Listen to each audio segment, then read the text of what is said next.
కృతయుగానికి పూర్వం కీలుడు అనే యక్షుడు అమ్మవారిని గురించి తపస్సు చేసి ప్రత్యక్షం చేసుకుని ఆమెను తన హృదయస్థానంలో నిలిచి ఉండమని కోరాడు.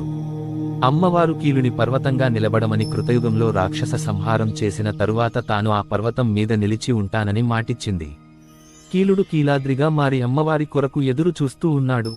అమ్మవారిని సేవించుకోవడానికి ఇంద్రాది దేవతలు ఇక్కడకు తరచూ రావడం వలన కీలాద్రి ఇంద్రకీలాద్రిగా మారింది. ఇక్కడ వెలసిన మహిషాసురమర్దిని ఆమె కనకవర్ణంతో వెలుగుతున్న కారణంగా కనకదుర్గ అయింది. ఇక్కడ అర్జునుడు శివుడి కొరకు తపస్సు చేసి శివుడి నుండి పాశుపతాస్త్రాన్ని పొందాడు. కనుక ఈ ప్రాంతం విజయవాడ అయింది. క్షేత్ర పురాణం.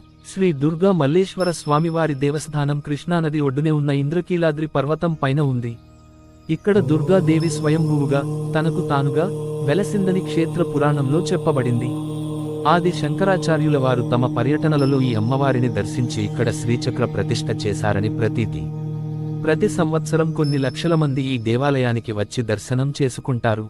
రాక్షసుల బాధ భరించలేక ఇంద్రకీలుడనే మహర్షి దుర్గాదేవిని గురించి తపస్సు చేసి అమ్మవారిని తనపైనే నివాసముండి రాక్షసులను సంహరించమని ప్రార్థించగా ఆ తల్లి అక్కడ ఇంద్రకీలాద్రి ఇంద్రకీలుడి కొండ పై కొలువు తీరింది. అర్జునుడు ఈ కొండపై శివుని గురించి తపస్సు చేశాడని కూడా ప్రతీతి. ఈ ఆలయానికి హిందూ పురాణాల్లో ప్రత్యేకమైన స్థానం ఉంది. శివలీలలు, శక్తి మహిమలు మొదలైనవి ఆలయంలోని ఆవరణలో అక్కడక్కడా గమనించవచ్చు.